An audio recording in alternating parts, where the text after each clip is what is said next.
Golden light cascades through branches that have never known war, their leaves whispering ancient songs of unity rather than lament.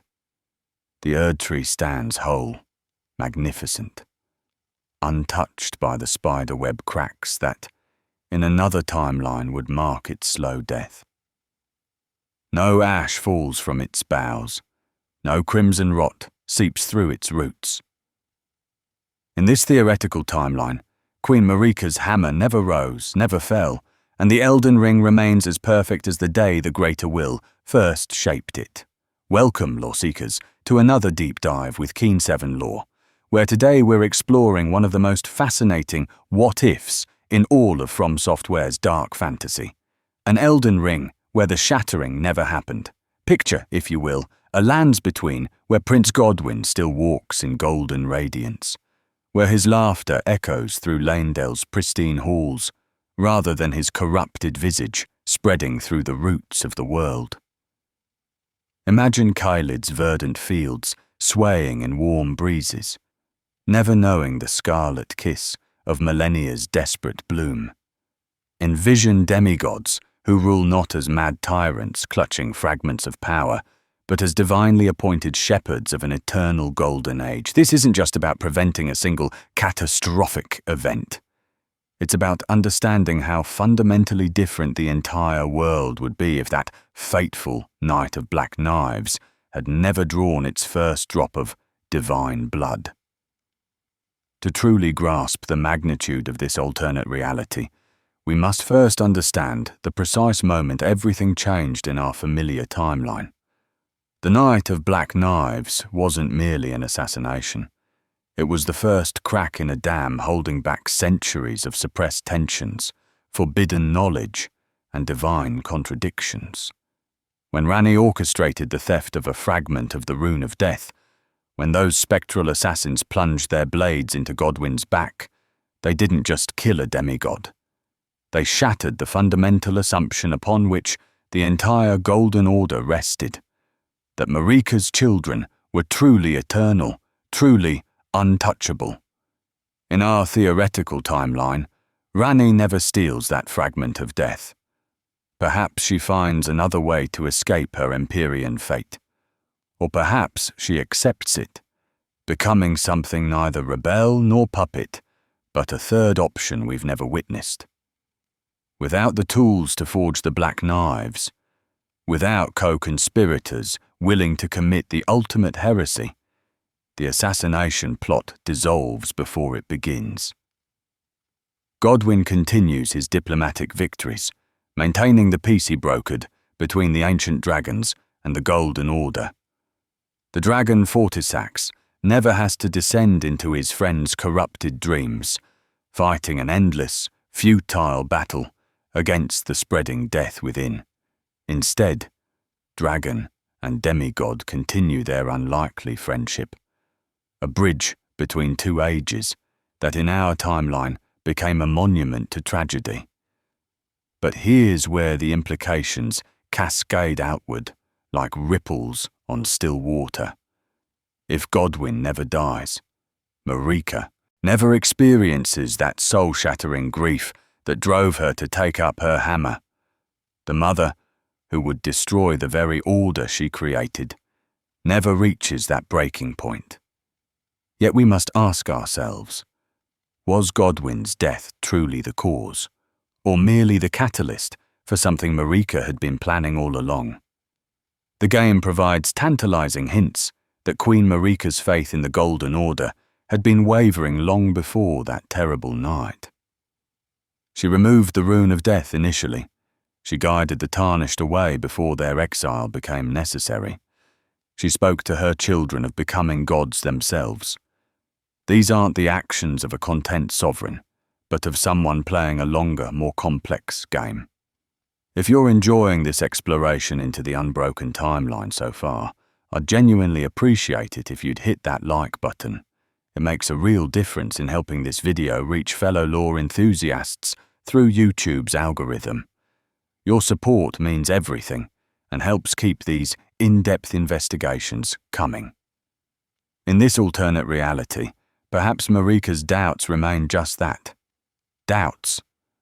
Without the emotional devastation of losing her golden son, without the immediate proof that even her perfect order could be violated so fundamentally, she might continue her reign indefinitely. The Erdtree continues to shine.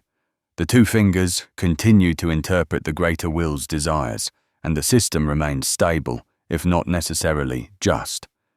But stability and stagnation often walk hand in hand. And this is where our theoretical timeline becomes truly fascinating. Consider what happens to the other demigods without the Shattering to define them.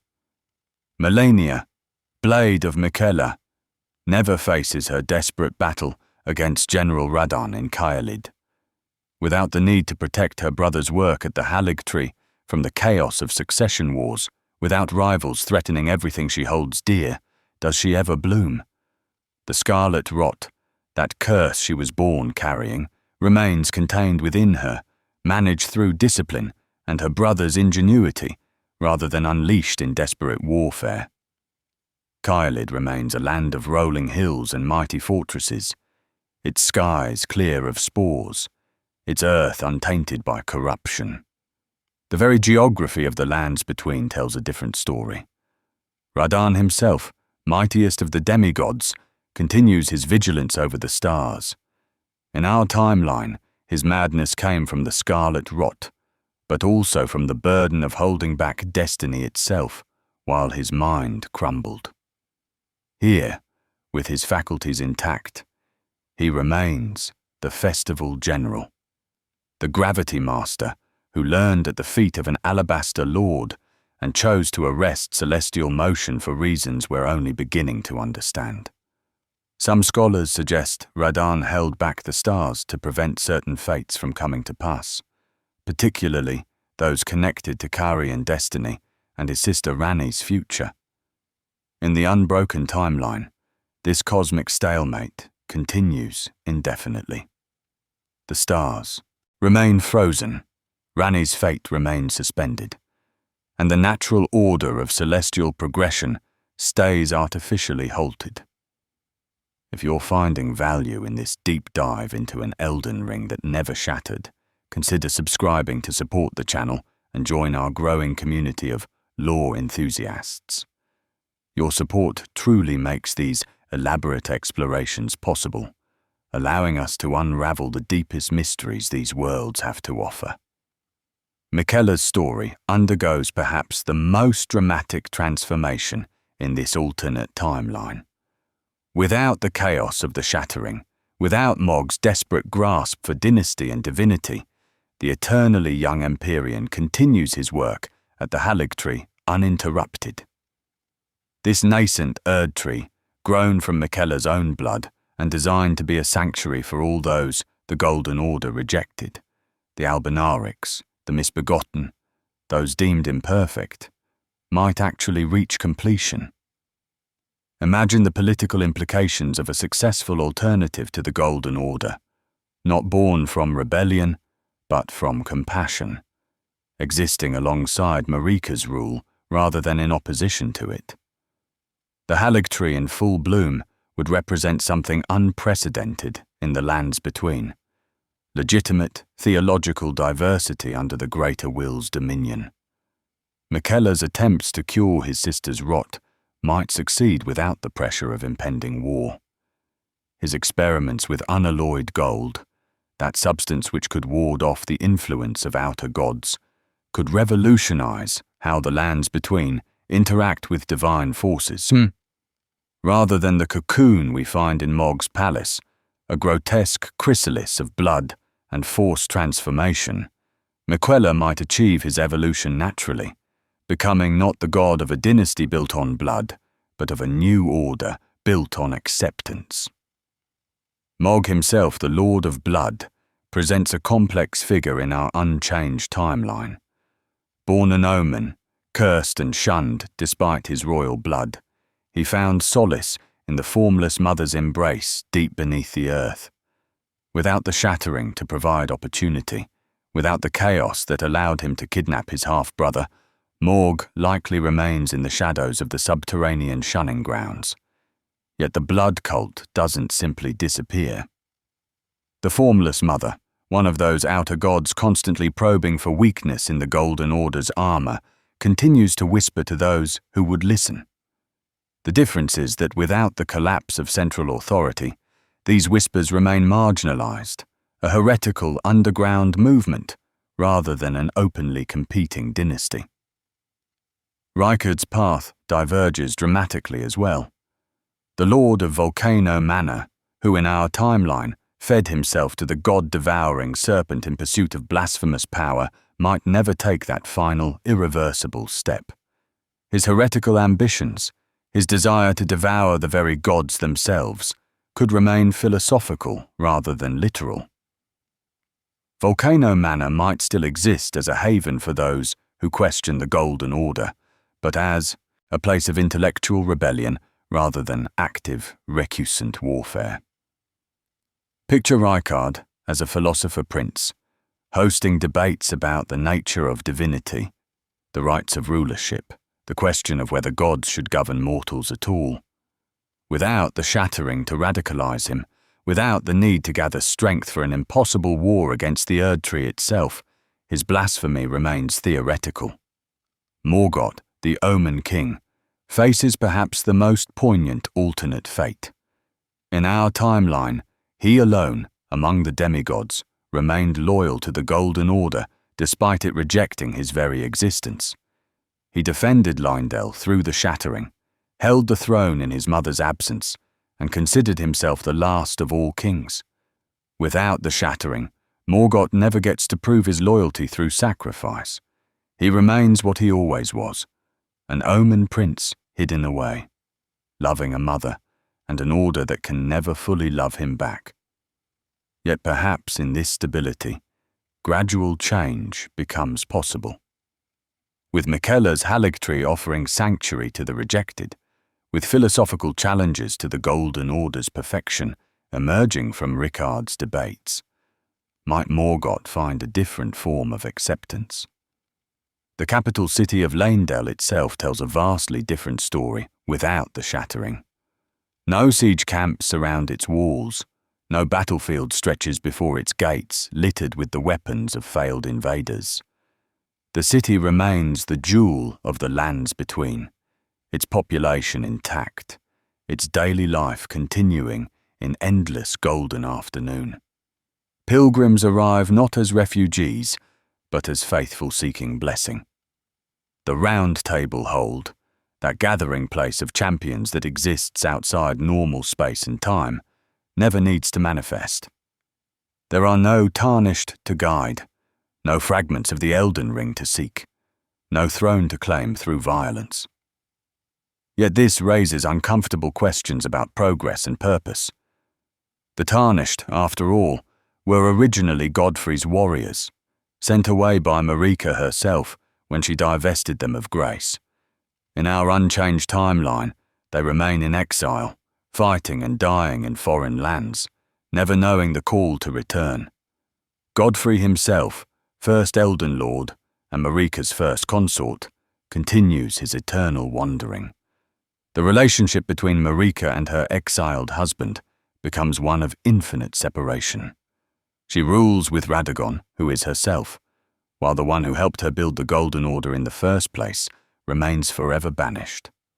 The underground cities, Nokron, Nokstella, and the nameless Eternal City, maintain their ancient exile beneath the false stars of their caverns. These civilizations, banished for high treason against the greater will, continue their patient existence.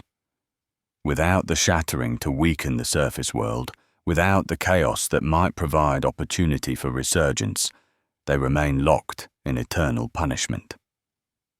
The Nox continue their experiments, their attempts to create artificial life, their dreams of an age of stars that will never come. The Silver Tears, those mimic creatures born from their research, evolve in darkness, becoming ever more sophisticated, but never having the chance to emerge into the light. This brings us to the crucial matter of the outer gods and their influence. The greater will, through its vassals, the two fingers and the Erdtree, maintains absolute dominion in our unshattered timeline. But the other outer gods don't simply accept this state of affairs. The god of rot still touches those born to its influence. The formless mother still craves wounds to flow with blood. The dark moon still watches through cold stellar light. The frenzied flame, that force of chaos that seeks to melt all distinction back into one, still burns beneath the capital in the bodies of those merchants who summoned it in desperation. Without the shattering to create opportunities, these competing forces must work more subtly. They become not invading armies, but slow corruption, philosophical challenges, rather than physical threats. The god of rot might work through natural decay, the slow entropy that even the Golden Order cannot fully prevent. Plants still wither, buildings still crumble, and even demigods might find their immortality more burden than blessing as centuries stretch into millennia. The formless mother cultivates her blood dynasty in shadow, perhaps spreading her influence through mystery cults and secret societies rather than open warfare. The Dark Moon's influence through the Carian royal family becomes particularly intricate. Princess Rani, born an Empyrean and thus a potential successor to Queen Marika, must find a different path to freedom in our timeline. Without the ability to orchestrate the Night of Black Knives, without the nuclear option of killing her own body to escape her fate, she might turn to more subtle forms of resistance.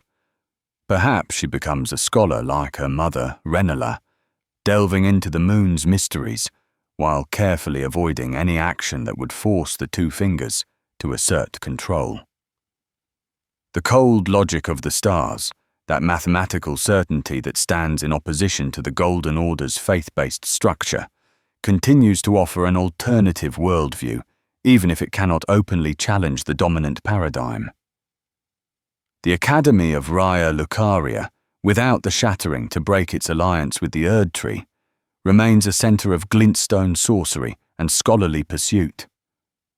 Queen Renala never experiences the heartbreak of Radahn leaving her to become Marika's consort, or rather, to return to being Marika herself. This is one of the most mind-bending aspects of our alternate timeline. If the shattering never happens, does the secret of Radahn and Marika ever come to light? The sculptor who discovered their truth, who left the message, "Radahn is Marika," hidden in statue form, might take that knowledge to their grave. The fundamental deception at the heart of the Golden Order remains hidden.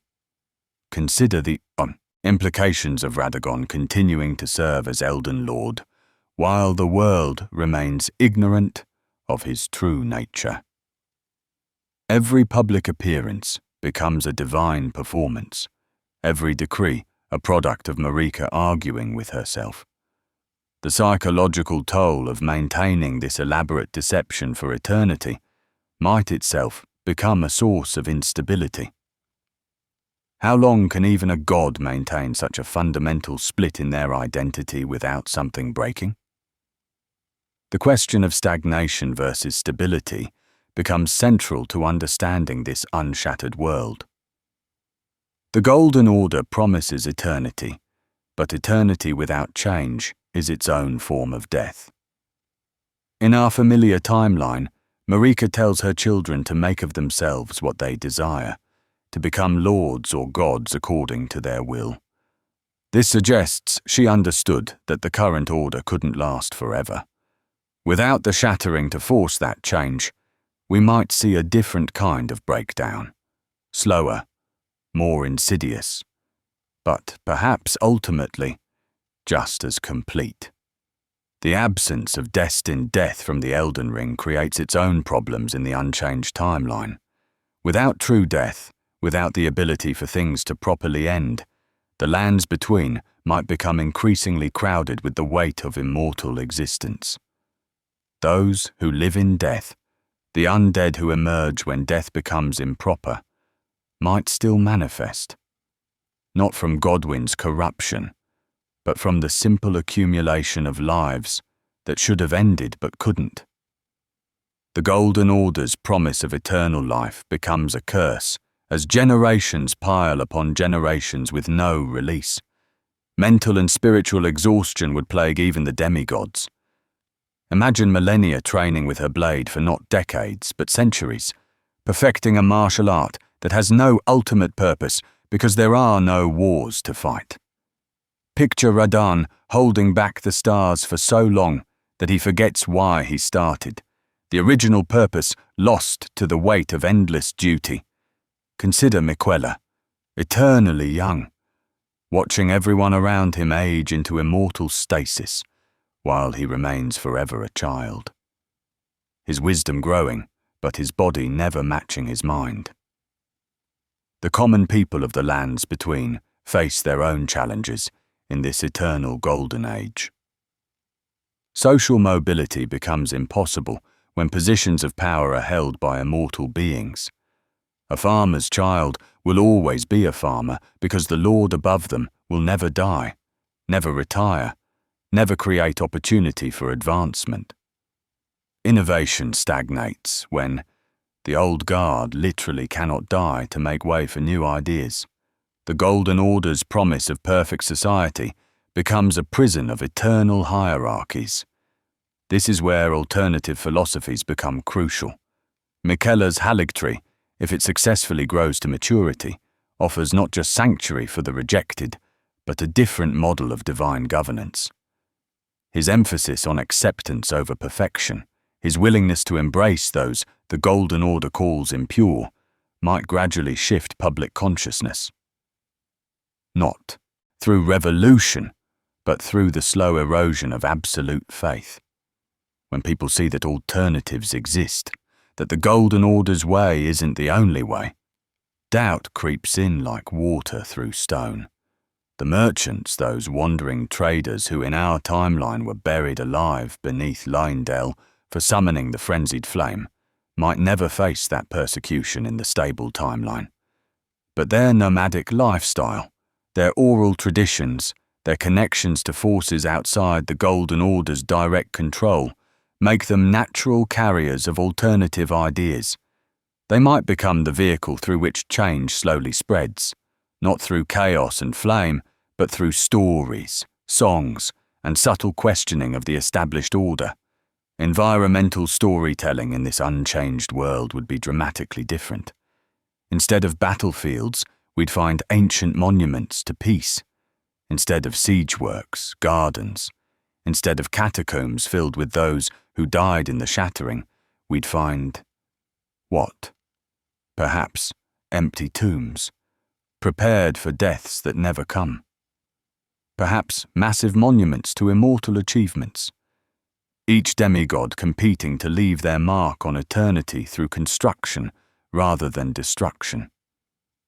The landscape itself would tell the story of a civilization with unlimited time but limited purpose.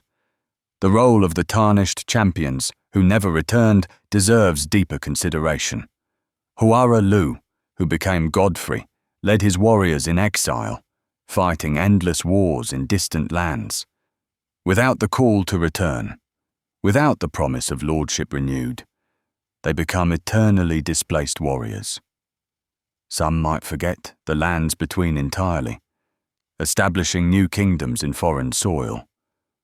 Others might maintain their traditions, passing down stories of a golden land they can never return to, becoming myth keepers of a place that itself seems mythical in its perfection. Malenia, the mysterious maiden who guides the tarnished in our timeline, faces an existential crisis in the unshattered world. Born at the foot of the Erdtree, given purpose by her mother Marika, she exists to guide champions who will never come.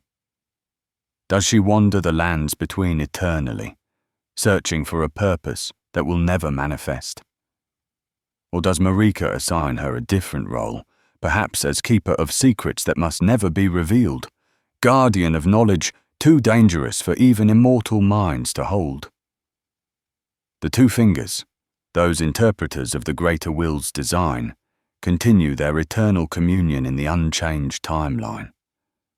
But without crisis to respond to, without tarnish to guide toward lordship, their role becomes increasingly ceremonial.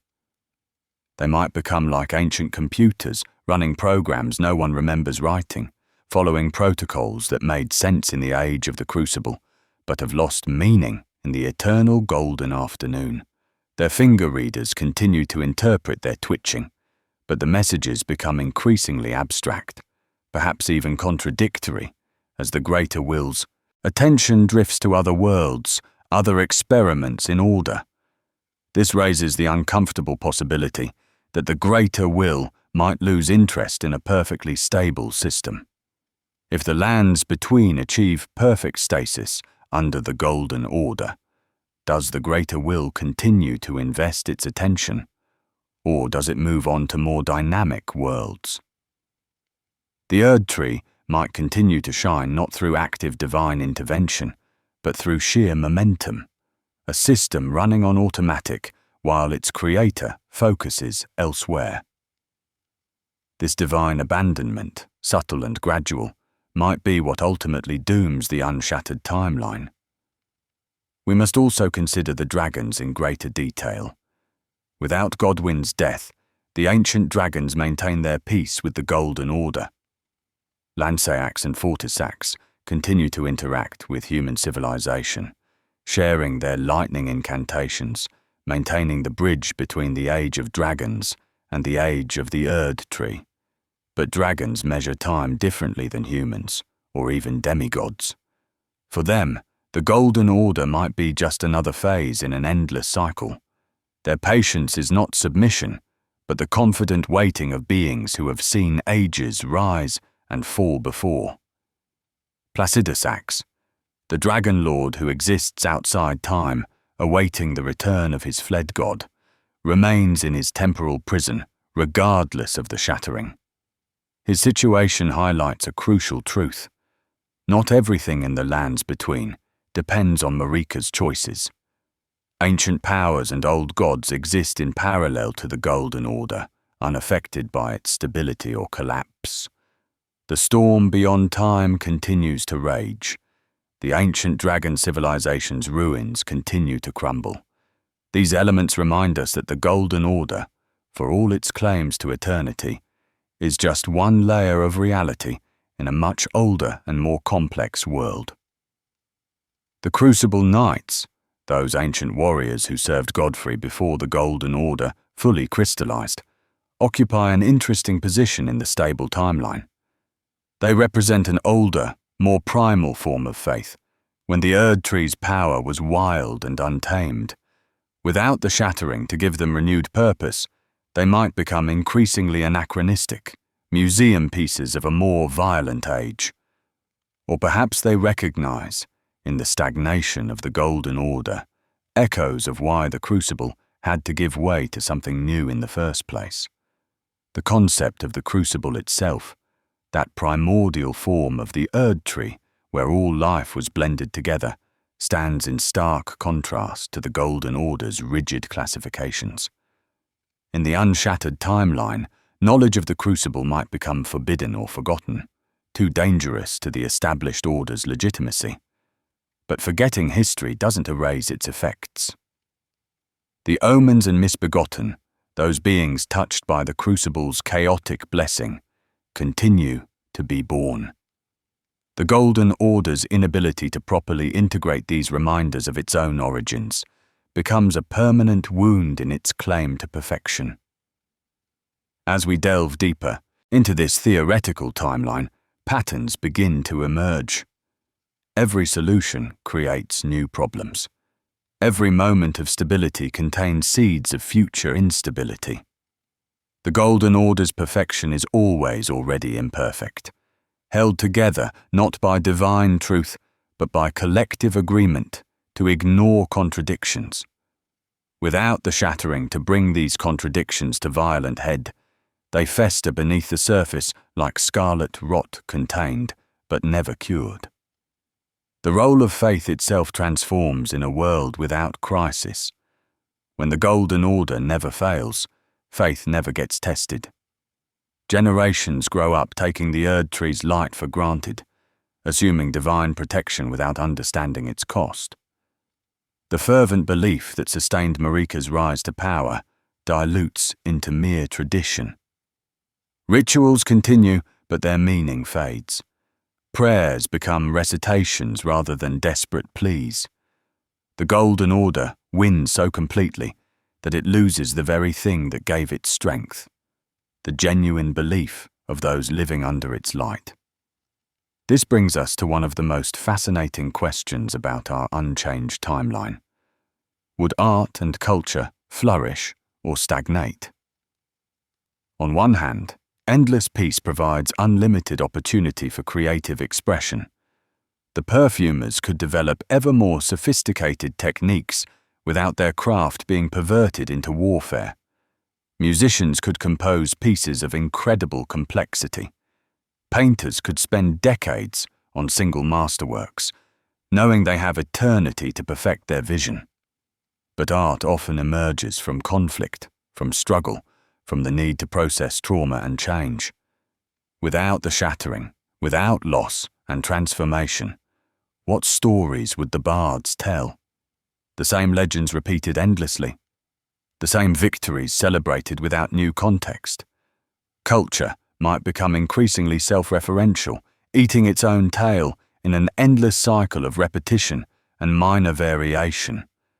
The avant-garde becomes impossible when there's nothing to rebel against that won't simply outlive any rebellion through sheer immortal patience.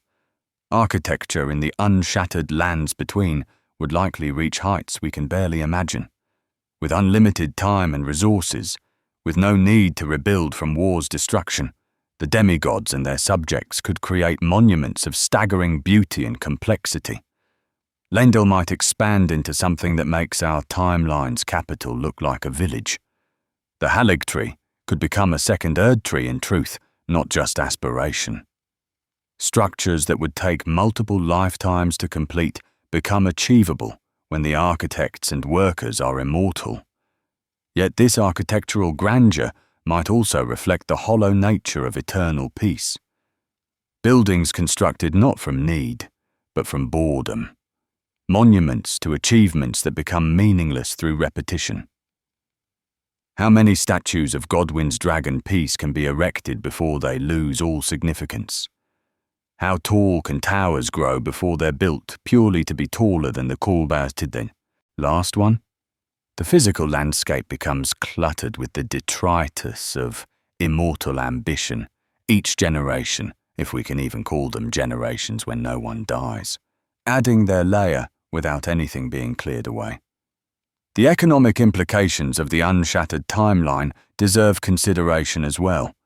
Without death, without the natural cycling of resources through inheritance and redistribution, wealth accumulates indefinitely in the hands of those who acquire it first. The Golden Order might promise prosperity, but prosperity for whom? When positions never open up, when property never changes hands through natural succession, economic stagnation matches social stagnation. The rich become infinitely richer, while the poor remain eternally poor, their condition justified by the Golden Order's insistence that everyone has their proper place in the hierarchy. Trade between regions continues, but becomes increasingly ritualistic. Why innovate when your customers are immortal and their needs never change? The same goods flow along the same routes for centuries. Merchant families pass down not businesses that grow and evolve, but eternal contracts that can never be renegotiated because all parties involved are immortal. The economy becomes less about growth or progress and more about maintaining elaborate traditions of exchange that have lost their original purpose. Magic and scholarship, in this timeline, present their own paradoxes. With unlimited time to study, sorcerers could unlock secrets of the universe that war-torn timelines never discover. The Academy of Raya might decode the very language of the stars. Fundamentalist incantations could reach levels of sophistication that blur the line between miracle and reality manipulation. Yet what drives innovation when there's no urgency? Why push boundaries when you have eternity to get around to it eventually? The most brilliant minds might fall into elaborate theoretical debates that last centuries, arguing points of philosophy so abstract they lose all connection to practical reality. Or they might achieve breakthroughs so profound that they threaten the very foundations of the Golden Order, discoveries that must be suppressed to maintain stability. Knowledge becomes dangerous not because it can be weaponized, but because it reveals the arbitrary nature of the current order. Truth becomes the enemy of peace. We haven't fully explored what happens to concepts like love and family in a world of immortals. Marriages that in our timeline end with "till death do us part" have no such escape clause. Relationships must either evolve continuously or become prisons of eternal obligation. Children grow to adulthood, but never truly supplant their parents, creating endless generational tension with no natural resolution. Family gatherings stretch from decades to centuries.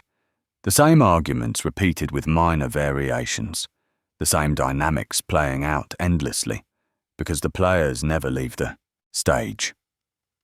Demigod siblings, forced to coexist eternally, might develop relationships of incredible complexity. Without the Shattering to drive them apart, do Malenia and Miquella's bonds strengthen into something unbreakable? Or does the weight of eternal proximity drive wedges between them? Does Radahn's protective instinct toward his sister, Ranni, transform into suffocating control when stretched across centuries?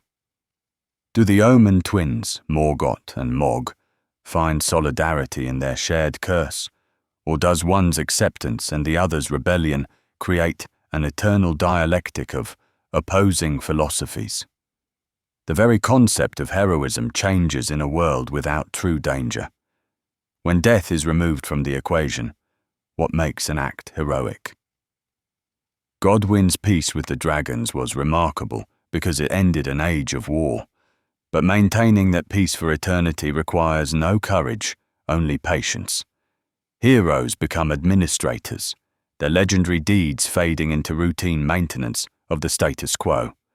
New heroes cannot arise because there are no threats to face, no evils to overcome that aren't simply manifestations of the system working as intended. This might be why Marika sent the Tarnished away in the first place, not just to have warriors in reserve, but to preserve the very concept of struggle and growth somewhere beyond the Golden Order's stagnating perfection.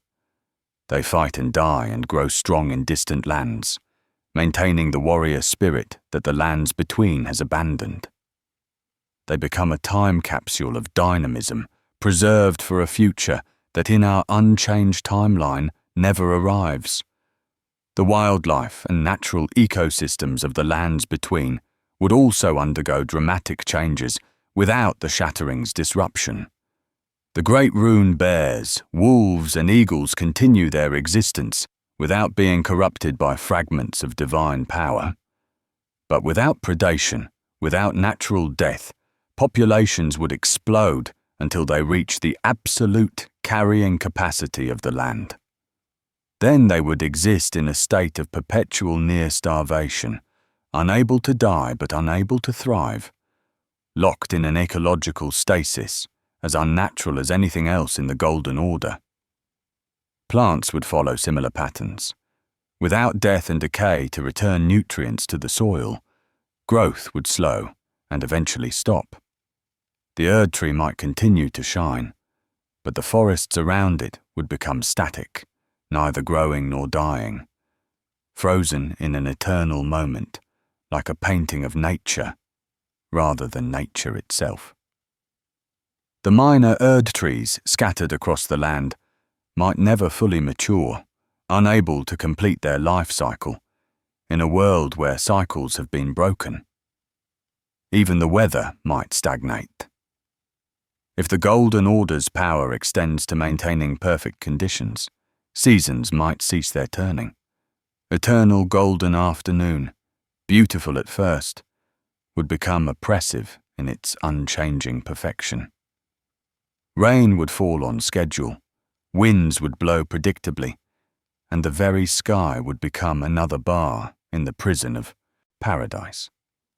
Natural disasters, the earthquakes, storms, and floods that normally reshape landscapes, would be prevented or controlled, leaving the geography itself frozen in time. This ecological stagnation would have profound psychological effects on the inhabitants. Humans and demigods alike evolved in a world of cycles, of change, of death and renewal. Remove these fundamental aspects of existence, and the mind begins to fracture in subtle ways. Depression might become epidemic, not the sharp grief of loss, but the dull ache of endless sameness. Madness would take new forms, not the frenzied chaos we see in our timeline, but a quiet dissolution of identity, when every day bleeds into every other day without distinction. The concept of memory itself becomes problematic in true immortality. How much can a mind, even a divine one, remember before older memories must be discarded to make room for new ones? Do the demigods begin to forget their origins, their purposes, even their relationships as centuries pile upon centuries? Does Marika herself, after millennia of rule, remember why she established the Golden Order in the first place? The past becomes mythology, not through the passage of generations, but through the simple inability of even immortal minds to hold infinite experience. This might explain why the ancient dragons, those beings who existed long before the Golden Order, seem so detached from current events. They've lived so long that the rise of Marika and the Erdtree is just another phase in an existence that has seen countless such phases. Their perspective, stretched across eons, reveals the Golden Order's eternity as a temporary delusion. They wait, patient as stone, knowing that this too shall pass, even if it takes ages longer than mortal minds can comprehend. The underground civilizations, those who were banished by the greater will for their transgressions, might actually preserve more dynamism than the surface world. Forced to struggle for survival in the darkness, challenged by the hostility of their environment, they maintain the edge that the Golden Order has lost. The Nox continue their experiments not from mere ambition, but from necessity. They must innovate or stagnate in their exile. Their artificial life forms, the mimic tears and silver constructs, might eventually surpass their creators, evolving in ways that natural life no longer can. This raises an unsettling possibility, that the true inheritors of the lands between might not be the demigods or their subjects, but the artificial beings created by those who reject the Golden Order. While the surface world crystallizes into unchanging perfection, the underground develops new forms of life, new philosophies, new ways of existing that don't depend on the greater will's blessing. The eternal cities, in their punishment, preserve the very dynamism that makes growth possible. As we near the culmination of our exploration, we must confront the ultimate question: is the Shattering's absence truly a blessing, or does it merely delay an inevitable reckoning? Every system contains the seeds of its own destruction, and the Golden Order, for all its claims to divine perfection, is still a system created by beings within the world rather than transcending it. Marika was mortal once, before she became a god. The Elden Ring was forged, which means it can be broken. The greater will chose this world, which means it can abandon it. The philosopher Karl Popper spoke of the paradox of tolerance, that unlimited tolerance leads to the disappearance of tolerance itself. The Golden Order faces a similar paradox with perfection. Absolute perfection requires the suppression of anything that might disturb that perfection, but the act of suppression itself is an imperfection.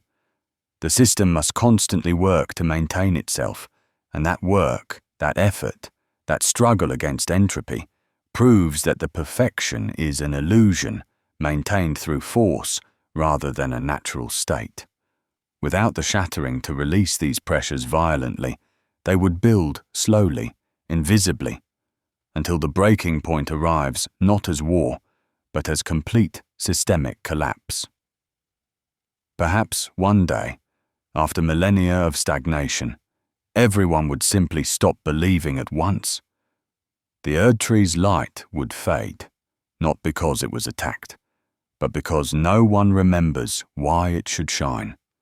The Golden Order would end not with a bang, but with a shrug, its elaborate structures and hierarchies suddenly revealed as meaningless when the collective hallucination that sustained them dissolves. Or perhaps the end would come from an unexpected source. The frenzied flame, that force of chaos that seeks to burn away all distinction, might find purchase not in the desperate and suffering, but in the bored and purposeless. When existence becomes meaningless through endless repetition, the promise of ending that existence, of returning to the primordial oneness before division and suffering, might become increasingly attractive. The merchant's song, "May chaos take the world," becomes not a curse, but a relief, a final escape from the prison of perfection. The tragedy of our unchanged timeline is that it prevents growth through its very stability. The shattering, for all its horror and devastation, at least offers the possibility of something new emerging from the ruins. The Tarnished's journey, impossible without the shattering, represents agency in a world where agency had been systematically removed. The choice between different endings, whether to restore the Golden Order, establish the Age of Stars, embrace the frenzied flame, or seek other paths, only becomes possible when the established order breaks down. Consider the irony that Marika might have understood this all along. Her removal of the Rune of Death, her guidance of the Tarnished beyond the lands between, her cryptic messages to her children about making themselves into gods. These might all be preparations for a shattering she knew was inevitable. Not because of Godwyn's death specifically, but because she recognized that the Golden Order contained a fundamental contradiction that would eventually tear it apart. The Night of Black Knives merely provided the trigger for something she had been expecting, perhaps even planning, for ages. In this light, our theoretical timeline where the shattering never happens might be the true tragedy. It represents a world trapped in amber, beautiful to observe, but suffocating to inhabit. The demigods never reach their full potential, forever children despite their immortal ages. The mortals never truly live, existing instead in an endless holding pattern. The land itself becomes a museum, preserving a moment of triumph that grows increasingly hollow with each passing century. The philosophical weight of this realization cannot be understated. From Software has always explored themes of cycles, entropy, and the necessity of change, and our exploration of an unshattered Elden Ring reveals why these themes resonate so deeply. Paradise, when achieved, contains within it the seeds of its own undoing, not through external threat, but through the simple fact that perfection is antithetical to life itself. Life requires change, growth requires challenge, and meaning requires the possibility of loss. Remove these elements, and you don't create heaven. You create a beautifully decorated tomb. Think about the fundamental nature of the Elden Ring itself. It's not merely a symbol of power, but a set of rules that govern reality. When Marika removed the Rune of Death, she didn't just grant immortality, she fundamentally altered the nature of existence in the lands between. But rules, even divine ones, create their own exceptions. Every law generates outlaws. Every order produces chaos at its margins. The Golden Order's attempt to create perfect stability inevitably generates the forces that will destroy it, whether quickly through war or slowly through stagnation. The various outer gods waiting in the wings represent more than just alternative power structures. They embody fundamental aspects of existence that the Golden Order tries to deny. The Scarlet Rot represents decay, which is necessary for renewal. The Formless Mother represents wounds and blood, the price of all birth and growth. The Frenzied Flame represents the desire for unity that exists in opposition to the differentiation that makes individual existence possible. Even the Dark Moon, with its cold, distant light, represents the objective truth that exists beyond faith and belief. These forces don't disappear in our unchanged timeline, they simply wait, growing stronger in the shadows cast by the Erdtree's unchanging light. What makes this alternate history so compelling is how it illuminates the necessity of what actually occurred. The Shattering wasn't a tragedy that befell the lands between. It was a surgery, painful but necessary, to remove the cancer of stagnation. Every boss we face in our journey is tarnished.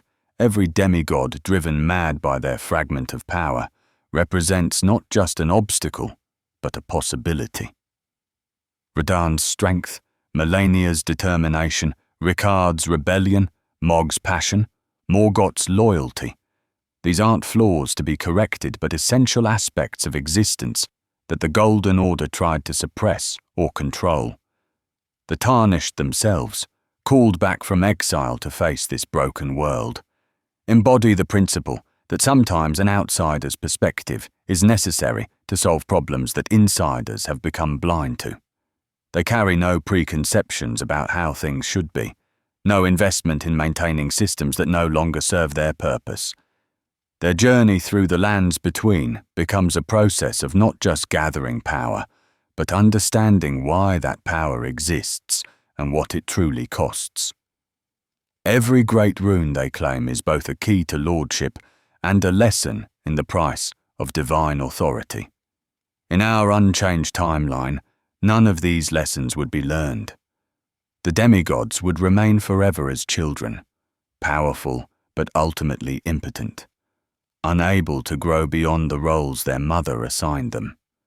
The world would continue its slow spiral into meaninglessness, each day identical to the last, each year blending into the next until time itself loses all meaning.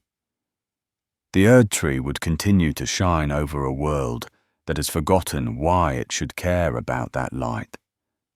Perhaps most tragically, love itself would wither in such a world.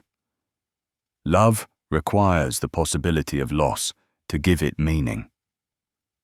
Devotion needs the option of betrayal to make it significant. Sacrifice demands that something actually be given up. In a world where nothing can be lost, where no one can truly die, where every relationship is eternal, whether desired or not, love becomes just another obligation, another part of the endless routine that defines immortal existence. This brings us to the heart of what makes the Shattering, despite all its horrors, ultimately necessary. It returns choice to a world that had eliminated it. It makes consequences matter again. It allows for genuine tragedy, but also genuine triumph. The various endings possible in our familiar timeline, each representing a different vision for the future of the lands between, only become achievable because the old order was broken. Whether we choose to restore the Golden Order with modifications, usher in Ranni's Age of Stars, embrace the Frenzied Flame's chaotic unity, or forge an entirely new path, we're making a choice that the inhabitants of our theoretical, unchanged timeline could never make. The wisdom hidden in Marika's actions becomes clearer when viewed from this perspective. Her shattering of the Elden Ring wasn't just an emotional response to grief. It was the culmination of a plan set in motion when she first removed the Rune of Death. She created a paradise, knowing it would become a prison, established an eternal order, knowing it would need to be broken, bore children, knowing they would need to fight for the right to succeed her. Every action that seems contradictory makes sense when understood as part of a larger design to ensure that stagnation couldn't take permanent hold. Even the war that followed the Shattering, terrible as it was, served a purpose. It tested the demigods, revealing their true natures, stripped of the Golden Order's constraints. It scattered the fragments of power, ensuring no single vision could dominate without proving itself against all others. It created the conditions for genuine change, for evolution, for the possibility of something genuinely new emerging from the ashes of the old. Our exploration of this theoretical timeline, where none of this happened, reveals just how masterfully the game's lore is constructed. Every element that seems tragic in isolation becomes necessary when viewed as part of the whole. The Shattering isn't the problem, it's the solution to a problem that would have destroyed the lands between more thoroughly than any war. Stagnation, not conflict, is the true enemy. Changelessness, not chaos, is the ultimate threat to existence. As we contemplate these grand themes, we see how they reflect real-world philosophies and concerns. The fear of change that keeps people trapped in unfulfilling situations. The comfort of stability that becomes a prison over time. The way systems designed to protect and preserve can become the very things that prevent growth and happiness. Elden Ring, through its lore and world-building, asks us to consider whether the pain of transformation is preferable to the slow death of remaining unchanged. The game doesn't provide easy answers. Each ending has its merits and its costs. Restoring the Golden Order might bring stability, but risks repeating the same mistakes. Ranni's Age of Stars offers freedom, but also uncertainty and isolation. The Frenzied Flame promises an end to suffering, but also to everything that makes existence meaningful. The game respects its players enough to let them decide which price they're willing to pay, which future they think best for the lands between. This is what elevates Elden Ring's narrative beyond simple fantasy storytelling. It doesn't just present a world to explore, but a philosophical framework to consider. Every piece of lore, every item description, every environmental detail contributes to a larger meditation on the nature of power, divinity, mortality, and meaning. The theoretical timeline we've explored today, where the Shattering never occurred, serves as a thought experiment that illuminates these themes by showing us what would be lost if the established order never faced challenge. In contemplating this unbroken world, we come to appreciate the broken one we actually explore as tarnished. Every battlefield tells a story not just of conflict, but of change. Every ruined structure speaks not just of destruction, but of transformation. Every boss fight represents not just a challenge to overcome, but a worldview to understand and either accept or reject. The lands between, shattered and scarred as they are, pulse with more life than the perfectly preserved paradise of our theoretical timeline ever could. The ultimate irony is that Marika's Golden Order, in trying to create eternal perfection, would have created eternal imperfection, a world frozen at a moment that should have passed, unable to grow, unable to change, unable to truly live. The Shattering, by breaking that false perfection, allows for the possibility of genuine improvement. Not perfection, the game is too wise to promise that, but evolution, growth, the chance for something better, even if that something comes with its own risks and costs. As we reach the end of our journey through this unchanged timeline, we're left with profound appreciation for the narrative complexity of Elden Ring's actual story. The Shattering wasn't a mistake to be corrected, but a necessary breaking point that had been inevitable from the moment Marika first removed death from the world. Every tragedy that followed was also an opportunity. Every loss was also a chance for gain. Every ending of the old was also a beginning of something new. This understanding transforms how we view our journey as tarnished. We're not just collecting power to become Elden Lord. We're participating in a cosmic correction, helping the lands between break free from a stagnation that would have been far more destructive than any war. Our choices matter precisely because the old certainties have been shattered. Our agency exists because the deterministic paradise of the Golden Order has fallen. We can become lords or gods or something entirely new, because Marika's hammer fell and broke the chains that would have bound the world in eternal, meaningless perfection. Thank you, fellow lore seekers, for joining me on this extensive exploration into a timeline that never was, but in its absence, teaches us so much about what is. If this deep dive into the theoretical possibilities of an unshattered Elden Ring has enriched your understanding of the game's intricate lore, please consider hitting that like button and subscribing to the channel.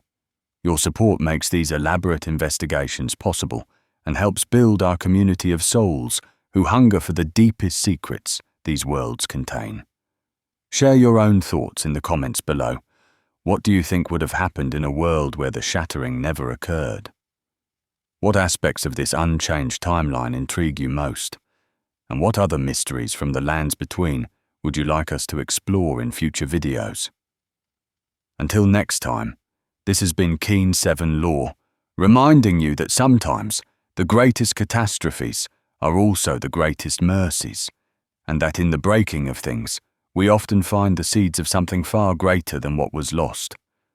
May you find your worth in the waking world, and may your journey through the lands between reveal truths that no unbroken paradise could ever teach.